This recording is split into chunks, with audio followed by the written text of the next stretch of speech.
Time के जो topic हम डिस्कस करने जा रहे हैं वो चैप्टर 2 के अंदर जो था हमारा चैप्टर 2 है, चैप्टर 2 जिसका नाम है theory of quadratic equation. Quadratic equation की जो हम थ्योरी आज डिस्कस करेंगे उस हवाले से हमारा क्वेश्चन है। और एक्सरसाइज जो हमारे पास बचे हैं वो है एक्सरसाइज 2.1। ये एक्सरसाइज है हमारी एक्सरसाइज 2.1 और जो चैप्टर है वो थ्योरी ऑफ क्वाड्रेटिक इक्वेशन है। लास्ट लेक्चर के अंदर मैंने डिस्कस किया था कि आपके पास क्वाड्रेटिक इक्वेशन होती क्या है और उसके अलावा मैंने डिस्क्रिमिनेंट को थोड़ा डिफाइन किया था। तो आज हम उसी को आगे लेकर चलेंगे और हम ये देखेंगे कि आपके पास क्वाड्रेटिक इक्वेशन का रूट का किस तरह से फाइंड करते हैं और रूट की टाइप्स कितनी होती हैं उस हवाले से हम बात करेंगे, ठीक है। तो सबसे पहले चीज़ इसके अंदर हम ये देखेंगे कि डिस्क्रिमिनेंट को मैं थोड़ा सा दोबारा डिफाइन कर देता हूँ ताकि आपको थोड़ा सा आइडिया हो जाए डिस्क्रिमिनेंट आपके पास क्या होता है। लास्ट टाइम भी मैंने कहा था कोई भी आपके पास क्वाड्रेटिक फार्मूला है, क्वाड्रेटिक फार्मूला है आपके पास ये वाला, ठीक है, यहाँ पर डिवाइडेड बाई क्या होता है 2x। तो जो वैल्यू और रूट के नीचे होती है, ये जो वैल्यू आपके पास रूट के नीचे होती है इसको क्या कहा जाता है, डिस्क्रिमिनेंट कहा जाता है, जो कि है b² - 4ac। तो इसको हम क्या कहते हैं, मुझे हमारे पास क्या कहता है इसका डिस्क्रिमिनेंट। इस डिस्क्रिमिनेंट की बेस पर हम क्लासिफिकेशन करेंगे रूट्स की। हम इसकी बेस पर किसकी क्लासिफिकेशन करेंगे, रूट्स की क्लासिफिकेशन करेंगे। अब इसकी बेस पे किस तरह से, इसकी बेस से मुराद ये है कि इसके आंसर पॉसिबल आंसर कितने तरह से आ सकते हैं। सबसे पहली बात, इसका आंसर पॉसिबल आ सकते हैं जी 0 आ सकता है। इसका पॉसिबल आंसर जो है वो ग्रेटर देन 0 आ सकता है, मतलब जो भी इसका डिस्क्रिमिनेंट होगा वो greater than 0। D stand for discriminant is greater than 0। Similarly discriminant is less than 0। 0 से आपके पास क्या हो, छोटा हो, यानी 0 बड़ा होता है डिस्क्रिमिनेंट छोटा। इन दिस केस आपका जो आंसर आएगा वो माइनस में आएगा, इसके केस में आंसर आपका जो आएगा वो प्लस में आएगा। और इसमें तो ऑब्वियस है कि आंसर किसके इक्वल आ जाएगी, डिस्क्रिमिनेंट किसके इक्वल आ जाएगी, 0 के। अगर आपका डिस्क्रिमिनेंट इक्वल टू 0 हुआ उस वक्त हम क्या कहेंगे, रूट्स आर इक्वल। पहली बात हम ये करेंगे कि रूट्स आर इक्वल। सेकंड बात हम ये करेंगे इसके अंदर कि रिपीटेड होगा, जो भी रूट होगा वो आपके पास दोनों वैल्यू x की जो भी इक्वेशन से आएंगे वो दोनों क्या होंगी, सेम होंगी। इसी तरह से तीसरी बात इसके अंदर ये करेगा कि ये रूट्स आपस में क्या होंगे, रियल। रूट्स क्या होंगे आपके पास, जब डिस्क्रिमिनेंट इक्वल टू 0 होगा, रूट इक्वल होंगे, रिपीटेड होंगे और रियल होंगे। सेकंड के अंदर क्या है, अगर डिस्क्रिमिनेंट लेस देन 0 आ गया, ग्रेटर देन 0 आ गया, मतलब पॉजिटिव आ गया, तो इस वक्त हमारे पास है दो केस। पहला केस हमारे पास क्या आता है, दूसरा केस क्या आता है। पहला केस हमारे पास आता है परफेक्ट स्केल। पहला केस हमारे पास आता है इसके अंदर परफेक्ट स्केल, कि आपका वो जो नंबर है वो परफेक्ट स्केल है कि नहीं। सेकंडली आपके पास नॉन परफेक्ट स्केल, मतलब कि वो परफेक्ट स्केल नहीं। अब देखते हैं परफेक्ट स्केल होते कौन कौन से हैं। जिस तरह 4 आपके पास है, 1 तो आइडेंटिफाइड आता है, 4 आ गया। इस तरह से फिर आपके पास जो है 9 आ गया, 16 आ गया, फिर उसके बाद 25 आ गया, 36 आ गया, 49 आ गया, इस तरह के number. So what is perfect scale, when number multiply with itself and you have some number is called perfect scale. जिस नंबर को आप अपने साथ ही मल्टीप्लाई करेंगे जो भी आंसर आता है वो लिखते हैं। 2 multiply by 2 it's 4, it's mean that 2 square is equal to 4। तो ये आपके पास परफेक्ट स्केल। इसी तरह 16, इसी तरह से 16 4 4 आ जाएगा, 25 5 5 आ जाएगा, इस तरह से। नॉन परफेक्ट स्केल जैसे 3 है, कोई भी ऐसे दो नंबर नहीं है, 7 नंबर जिनको मल्टीप्लाई करें तो हमारे पास 3 आए। इसी तरह से हमारे पास 5 है, 7 है, तो ये नंबर आपके पास क्या करेंगे, नॉन परफेक्ट स्केल। तो अगर आपके पास उसका परफेक्ट स्केल हुए तो उस वक्त हम रूट्स की नेचर कुछ इस तरह से डिफाइन करेंगे, रियल होगा।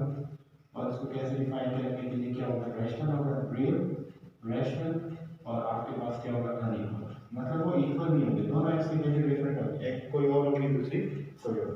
रैशनल होंगे और क्या होगा, रैशनल आप क्या होता है वो भी वेरिएबल है, आप उसको भी देख सकते हैं, रैशनल। और रूट क्या होता है वो भी मैंने लास्ट डिस्क्रिमिनेंट वाले लेक्चर के अंदर मैंने किया हुआ एक्सप्लेन कि रूट किसे कहा जाता है। और उसके बाद इस केस में ये है, अगर आपके पास ये केस आ जाए तो संख्या के लिए ये क्या होगा, आपके पास अनइक्वल होगा, सेकंडली आपके पास रियल होगा, और थर्ड इसका ये भी आपके पास क्या होंगे, इर्रेशनल होगा। इसको हम क्या कहेंगे, क्या होंगे, इर्रेशनल, ठीक है। और लास्ट केस अगर उसका आंसर नेगेटिव में आ जाए तो देखें ये जो चीज़ है वो रूट के नीचे से दी हुई है, तो रूट के नीचे अगर माइनस आ जाता है तो इसका मतलब ये आयोटा की तरफ चला जाता है, तो इससे हम क्या कहेंगे, इसके रूट जो होंगे वो इमेजिनरी होंगे, और ये भी आपके पास ये अनइक्वल होंगे, और ये भी आपके पास क्या होंगे, इमेजिनरी अनइक्वल होंगे, ठीक है। ये आपके पास मैं दोबारा रिपीट करता हूँ, अगर आपके पास रूट इक्वल का कहा हो तो इनकी दोनों वैल्यू आपके पास सेम होगी, जो भी आंसर आता है एक x1 आ गया, आंसर एक x2 आ गया, तो ये x1 x2 आपस में इक्वल। इसके केस में x1 is not equal to x2, इसके केस में x1 is not equal to x2, in this case x1 is not equal to x2। तो ये आपके पास केस है नेचर ऑफ रूट के हवाले से, ठीक है। अभी हम इससे रिलेटेड ये जो क्वेश्चन मैंने लिखे हुए हैं ये हम देखेंगे कि इसके अंदर ये सॉल्व करते हैं और फिर हम इसकी नेचर बताएंगे कि इसकी नेचर आपके पास क्या है, ठीक है। क्वेश्चन हम लिखते हैं, यहाँ पर हम लिखते हैं क्वेश्चन दोबारा से, एक ही क्वेश्चन को हम ट्राई करते हैं फिर उसके बाद पहला क्वेश्चन है कि x² - 23x + 120 is equal to 0। Compare करेंगे क्वाड्रेटिक इक्वेशन के साथ x² + bx + c is equal to 0। यहाँ a की वैल्यू हमारे पास क्या बनेगी जी 1, b की वैल्यू क्या आ गई -23 और c की वैल्यू क्या आ गई आपके पास 150। क्वेश्चन में ये कहा गया है check the nature of the root और फार्मूला आपके पास डिस्क्रिमिनेंट का क्या होता है जी b² - 4ac। वैल्यू पुट करेंगे, सब्स्टिट्यूट करेंगे, b की जगह क्या लिखेंगे जी 23 का स्क्वायर - 4a की जगह क्या लिखेंगे 1 और c की जगह क्या लिखेंगे 1। अब 23 का स्क्वायर का मतलब क्या होगा जी 23 मल्टीप्लाई में 23 3 3 are 9 3 2 are 6 0 2 3 are 6 and 2 3 are 2 2 are 4। तो ये 9 इसी तरह 6 + 6 is 12 2 1 के कैरी सो इज 529। तो यहाँ पर आपके पास क्या आ गया 529 और स्क्वायर साथ माइनस में चला जाएगा प्लस में चला जाएगा। सिमिलरली 4 1 are 4 4 into 120 it's 480 आगे 480। अब यहाँ से इनको सब्ट्रैक्ट करना होगा हमें, जब इसको हम सब्ट्रैक्ट करेंगे तो ये आ जाएगा आपके पास 49। ये आंसर हमारे पास क्या आएगा 49। अब हमें ये चेक करना है कि आंसर हमारे पास तो है पॉजिटिव। फर्स्ट केस में हम यहाँ आ गए कि आंसर हमारा क्या पॉजिटिव। अब हमें चेक करना है कि आइदर ये आपके पास रैशनल है या irrational. So 49 can be written as 7/2। It's mean that कि आपके पास क्या है परफेक्ट स्क्वायर है। तो ये कौन सी कैटेगरी में चलेंगे पॉजिटिव की इस कैटेगरी में चलेंगे। तो इसका रूट आपके पास क्या लिखेंगे नेचर ऑफ रूट इसकी क्या है roots are real according to that roots are rational and roots are unequal. तो ये आपके पास उसके अकॉर्डिंग इस कैटेगरी ये है, ठीक है। इसी तरह से एक क्वेश्चन और मैं ट्राई करूंगा, फिर उसके बाद आप देखते हैं कि क्या उसकी क्या कंडीशन बनती है। फर्स्ट क्वेश्चन हमने इसका ट्राई किया 2.1 एक्सरसाइज के सेकंड क्वेश्चन का फर्स्ट पार्ट था। अब एक और हम ट्राई कर लेते हैं, उसके बाद हम आगे चलेंगे उसकी और मजीद एक और क्वेश्चन ट्राई करते हैं। मैं इसको रेज करते हूँ, इसी की जगह दूसरा क्वेश्चन नेक्स्ट क्वेश्चन हमारे पास चलिए ये वाला कर लेते हैं 3x² + 7x - 13 is equal to 0। यहाँ पे सबसे पहले again comparing with the quadratic equation plus c is equal to 0. So a is equal to 3, b equal to 7 and c equal to -13. Now discriminant formula b² - 4ac। b की जगह क्या लिखा जाएगा 7² - 4 what's for a it's 3 and what's for c it's 13. So 7² it's 49 and 4 3s are 12 और into -13 12 और minus क्या आ गया आपके पास 13 आ गया, ठीक है। अब यहाँ से देखिए 49 माइनस प्लस इट्स एक्चुअली 156। ये फिर 1 कितना आ गया 156। अब दोनों पे ऐड करते हैं 156 + 49 इट्स 5 1 गया कैरी और इट्स 10 0 1 गया कैरी इट्स 205। तो ये आपके पास क्या आ गया 205 आ गया। ये आंसर भी पॉजिटिव आ रहा है but this is perfect square. तो ये परफेक्ट स्क्वायर आपके पास नहीं आ रहा। इस वक्त हम इसके नेचर ऑफ रूट कैसे डिफाइन करेंगे, कहेंगे कि आपके पास रूट की नेचर जो है वो क्या, वो देखते हैं रूट की नेचर। सबसे पहली बात तो ये रियल है क्योंकि माइनस इसके साथ नहीं। सेकंड ये अनइक्वल है और परफेक्ट ना होने की वजह से ये आपके पास क्या है इरेशनल। तो इस तरह से हम डिफाइन करते हैं nature of the root. First करें अगर इसका आंसर आ जाता है -7 तो फिर हम इस कैटेगरी में चले जाते हैं। अगर इसका आंसर आ जाता है 0 तो फिर हम इस कैटेगरी में। तो इस तरह से आपने चेक करने के नेचर ऑफ द रूट आपके पास क्या होगी और किस तरह से क्वेश्चन को चलिए अगले क्वेश्चन आगे पढ़ते हैं। एक और क्वेश्चन हम इससे थर्ड क्वेश्चन की तरफ चलते हैं कि थर्ड क्वेश्चन के अंदर क्या कहता है और हमें क्या करना होगा।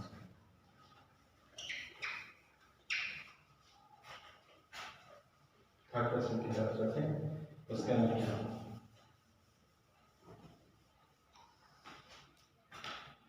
कह रहे question question find the value of k if the roots are equal. If root are equal, then discriminant is equal to 0. अभी हमने लिखा था रूट अगर इक्वल है तो इसका मतलब डिस्क्रिमिनेंट किसके इक्वल होगा 0.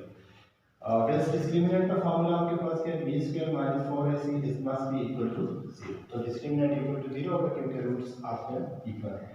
क्वेश्चन क्या हमारे पास थी 2k - 1 * x² plus 3kx plus 3 is equal to 0. Compare करेंगे अगेन इसको क्वाड्रेटिक इक्वेशन के साथ c equal to 3, a is equal to 2k minus 1, b is equal to 3k and c is equal to 3. ये हमारे पास value आ गई. Discriminant formula का substitute करेंगे b² - 4ac. bc की जगह क्या लिखूंगा b की जगह 3k² - 4. what's for a it's 2k minus 1. what's for c is 3 is equal to 0. Formula इसको ओपन करेंगे 3² 9 साथ में क्या आएगा जी k² - 4 3 it's 12. 2k minus 1 is equal to 0. हम यहाँ पर k की वैल्यू में इंटरेस्टेड हैं तो यहाँ से k की वैल्यू हमें फाइंड करनी. 12 2 is 24, k minus plus 12 1 12 is equal to 0. तो ये हमारे पास इसकी फाइनल फार्मूला नहीं है. अब इसमें कुछ ना कुछ कॉमन है. वो कॉमन क्या है इसके अंदर 3 कॉमन है. तो 3k² minus 3x 24 k plus 4 is equal to 0. अब ये 3 तो जो है वो तो 0 के इक्वल नहीं होगा. ये वाली चीज़ इसके इक्वल होगी 0 के equal. 3k² minus 8k plus 4 is equal to 0. a की वैल्यू आप यहाँ से क्वाड्रेटिक फार्मूला लगाना है फिर आपकी मर्जी है. इस तरह से भी आप करना चाहे कर सकते हैं. लेकिन अगर मिड टर्म ब्रैकेट से करते हैं तो 3 4 करके हो जाएगा 12 हो जाएगा और 6 plus 2 क्या होगा 8 और 6 2 12. 3k² minus 6k minus 2k plus 4 is equal to 0. आप क्वाड्रेटिक फार्मूला भी लगा सकते हैं. कॉमन इससे क्या निकलेगा जी 3k it's k minus 2 minus 2 it's k minus 2 is equal to 0. तो दोनों अगेन कॉमन आ रहा है k minus 2 और दूसरा आपके पास क्या रहेगा जी 3k minus 2 is equal to 0.